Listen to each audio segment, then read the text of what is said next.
आपने हुर्मुज़ में अमेरिका अपना कंट्रोल खोने लगा और अमेरिका के इत्तेहादी एक एक करके उससे जान छुड़ाने लगे। जी हाँ, बिल्कुल ऐसा ही है। ये कौन से इत्तेहादी हैं जो अमेरिका से अलग हो रहे हैं और उन्होंने ईरान को यकीन दहानियाँ कराना शुरू कर दी हैं? इस बारे में आमिर रज़ा से बात करते हैं।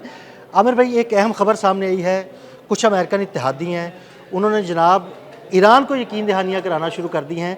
वो अमेरिका के कौन से इत्तेहादी हैं जो अमेरिका से पीछे हट रहे हैं और ईरान को क्या यकीन दहानियाँ कराई जा रही हैं? जी किसी हद तक आपकी बात दुरुस्त है क्योंकि आपने हमस की राइट साइड वाली जो कंट्रीज़ हैं यानी वो गल्फ स्टेट्स जो हैं उनको तो पहले रियलाइज़ हुआ क्योंकि अमेरिका अपने फौजी अड्डे नहीं बचा पाया तो वो उनके मुल्क की क्या हिफाजत करेंगे, इसलिए उन्होंने दूसरी ताकतों की तरफ देखना शुरू किया। ये इस वक्त मुसलमान हकीकत है। उसके बाद आपको नज़र आता है कि नेटो का सबसे बड़ा जो डोनर है वो अमेरिका है।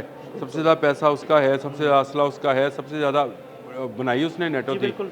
नेटो ने भी इनकार किया था और नेटो की बहुत सारी कंट्रीज़ जो हैं आज भी अमेरिका के साथ नहीं हैं। आप जर्मनी, फ्रांस, आप उन ममालिक को देखें, वो अमेरिका का उस तरह से साथ देने को तैयार नहीं है। हाँ, अमन के दिनों में वो कहते हैं कि जी हम वहाँ पे बारूदी सुरंगें साफ़ कर सकते हैं ईरान की मंशा के मुताबिक। यानी इसका मतलब ये है कि जब ईरान चाहेगा तब वो वहाँ पर दाखिल होंगे। अमेरिका ने बहुत कोशिश की किसी तरीके से वो यूरोप को इसमें इन्वॉल्व करे और यूरोप में तो उसने ये हरकत भी फरमाई कि उसने बरतानिया में हुकूमत ही तब्दील कर दी।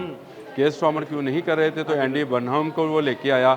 उन्होंने आते ही कुछ रिलीफ देने की कोशिश की, लेकिन हुआ क्या, उसका उल्टा नतीजा ये निकला कि जब पासदारान इनकलाब ने कहा कि जहाँ से हमला वहाँ पर हमला, बिल्कुल ऐसा ही है। ये एक ऐसा नारा है कि जहाँ से हमला वहाँ पर हमले का मतलब ये है कि आप जिस कंट्री से हमला करेंगे वहाँ पर हम हमला करेंगे। बिल्कुल, और इस धमकी का मतलब सीधा-सा ये है कि ईरान के पास ऐसे मिसाइल भी मौजूद हैं जो बरतानिया तक मार कर सकते हैं और इस धमकी के बाद ही बरतानिया जो है ना वो झुकने पर या यू टर्न लेने पर मजबूर हुआ। देखिए इसकी इसकी वाज़ह मिसाल तो हमशेर 4 है। हमशेर 4 वो मिसाइल है जिसने खुद इजरायली और अमेरिकन रिपोर्ट्स हैं कि 4000 का बैरियर तोड़ लिया है। बिल्कुल ऐसे ही है। और हमशेर 4 जो है वो 4 साढ़े 3700 किलोमीटर बनता है बरतानिया।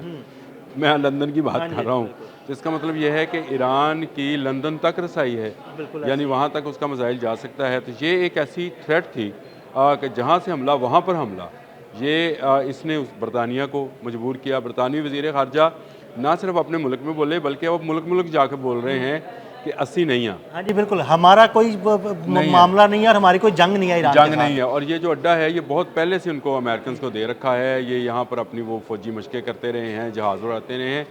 इससे ये पहले से एक डील के तहत है। इस जंग से इसका तो कोई तल्लक नहीं बिल्कुल है। ठीक हो गया। अच्छा, इसके बाद आ जाएँ यूक्रेन ने एक हरकत फरमाई और उन्होंने एक रशियन जहाज़ जो कि गुड्स लेकर जा रहा था, गुड ट्रांसपोर्ट थी, उसको उसने निशाना बनाया। एक उसने निशाना बनाया, उसने इल्ज़ाम लगाया जनाब इसमें असला जा रहा था। और ये था वो था। अच्छा, ज़ेलेंस्की के वो क्योंकि यहूदी है उसने इल्ज़ामात लगाए। ईरान ने पलटकर जब जवाब देने की बात की, खैबर शिकन जो है वो ईरान के जनूब में नस्ब किया गया।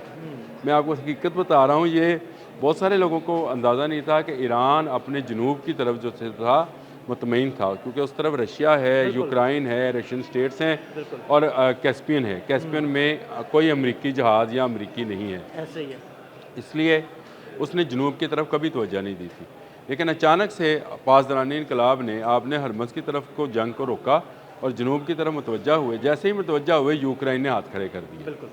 हाँ, अब ये था, यूक्रेनी वज़ीर ख़ारजा का बयान आया कि हम जंग नहीं चाहते, जंग नहीं हम चाहते। कशीदगी नहीं चाहते। अब होना ये था कि उधर से रशिया और इधर से ईरान ने जब हमला करना था तो यूक्रेन दो चक्कियों के पार्ट के अंदर, अगर आपने चक्की हाँ देखी जी, हो बिल्कुल, तो बिल्कुल। उसमें उसने पिस जाना पिस था। जाना था।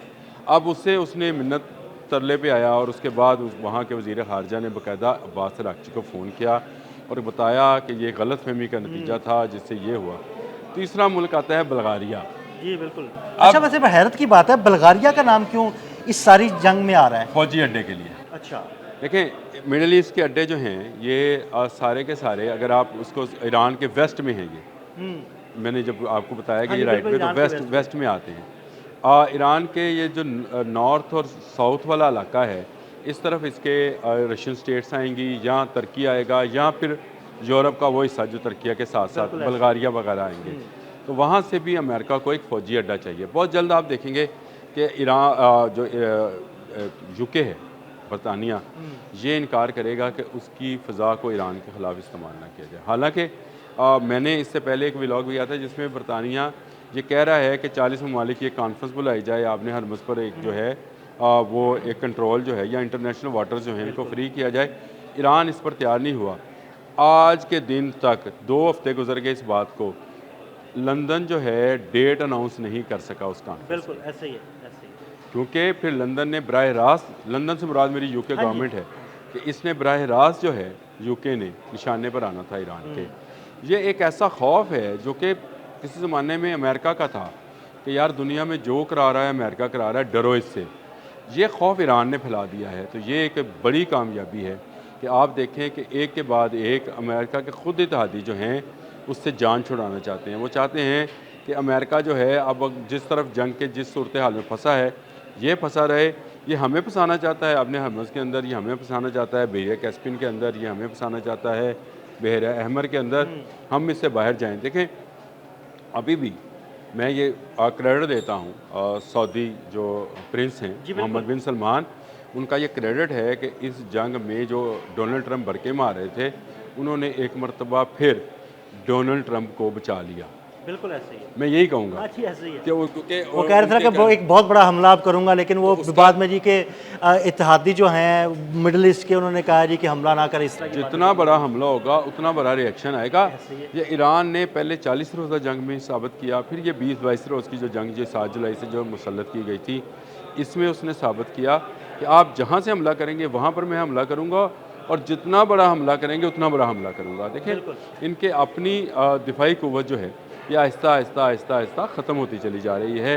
ये कमज़ोर होते हैं और फिर उसके बाद ये कुछ मेरा ख़्याल है विटामिन डी के सीरियल्स पीते हैं और उसके बाद दोबारा बरके मारने शुरू करते हैं। तो ये एक लोगों को ये नज़र आ गया है कि ईरान अपने दिफा में, अपनी खुद मुख्तारी में, अपनी सॉवरेनिटी पे वो कोई सौदेबाजी करने वाला नहीं है। अच्छा आमिर भाई, अब ये खबरें सामने आ रही हैं कि यूके, बुल्गारिया, यूक्रेन, इन तीनों ममालिक की जानिब से ईरान को ऐसी यकीन दहानियाँ करेगी कि जनाब हम किसी भी इस किस्म की जंग का हिस्सा नहीं बनेंगे आपके खिलाफ। देखिए पहली बात तो यह है कि ये खबर तो मैंने शुरू इसी से किया था कि इस तरफ वाले मिडिल ईस्ट वाली कंट्रीज़ पहले जो हैं वो अपनी पहलूदही कर रही हैं। अब उस तरफ वाले ममालिक जो हैं, अमेरिका क्योंकि यहाँ से भाग कर वहाँ जाना चाह रहा है, यहाँ का नुकसान वहाँ से पूरा करना चाह रहा है, तो अगर वहाँ से हमला होगा तो ईरान के पास, मैंने आपको बताया कि हमशेर 4 की सूरत में 4000 किलोमीटर वाला मिसाइल मौजूद है और इतलात के मुताबिक तो उसके पास कोरियन ICBM भी मौजूद है और नॉर्थ कोरिया ने ये ICBM जो है उसको दे रखा है। ये सारी वो चीज़ें हैं, टेक्नोलॉजी है जो इन मुल्कों को इस जंग से बाहर रखने पर मजबूर कर रही है। ईरान इसको बड़ी बखूबी जानता है। देखें उसने यूक्रेन को जनूब की तरफ जवाब देने की जब बात की तो यूक्रेन भाग गया।